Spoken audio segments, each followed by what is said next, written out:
গোপালগঞ্জ গ্রামে বসবাস করত রত্নাবুড়ি আর গঙ্গাবুড়ি। তারা সারাদিন ঝগড়া করে দিন কাটিয়ে দিত। এই কারণে গ্রামের লোকেরা তাদের উপর অতিষ্ঠ হয়ে গিয়েছিল। আরে গঙ্গা, তুই আবার কি মাছ কিনলি? তোর তো দাঁতই নেই, ভালো করে চিববি কি করে মাছ যে কিনলি তুই? রত্না, তোর কি খেয়ে দিয়ে কোনো কাজ নেই নাকি? আমার খাবার নিয়েও কি তোকে ভাবতে হবে?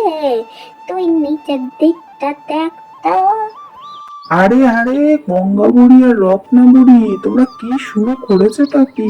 সকাল সকাল ঝগড়া শুরু করে দিলে বাজারের মধ্যে। এই হরি, তুই একদম চুপ থাকবি।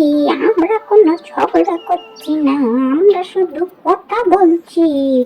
তুই চুপ কর রত্না, তুই কেমন কথা বলছিস সে সবাই জানে। তুই তো সব সময় আমার গায়ে বাঁধিয়ে ঝগড়া করতে আসিস। আরে আরে গঙ্গা, আমি তো তোর ভালোর জন্যই বলছিলাম, আর তুই উল্টে আমাকেই কথা শোনাচ্ছিস। সেই জন্য মানুষ বলে কারোর ভালো করতে নেই। আরে আরে, তোমরা সকাল সকাল আর ঝগড়া করো না, যাও যে যার বাড়ি যাও, বাড়ি গিয়ে একটু আরাম করো, যাও।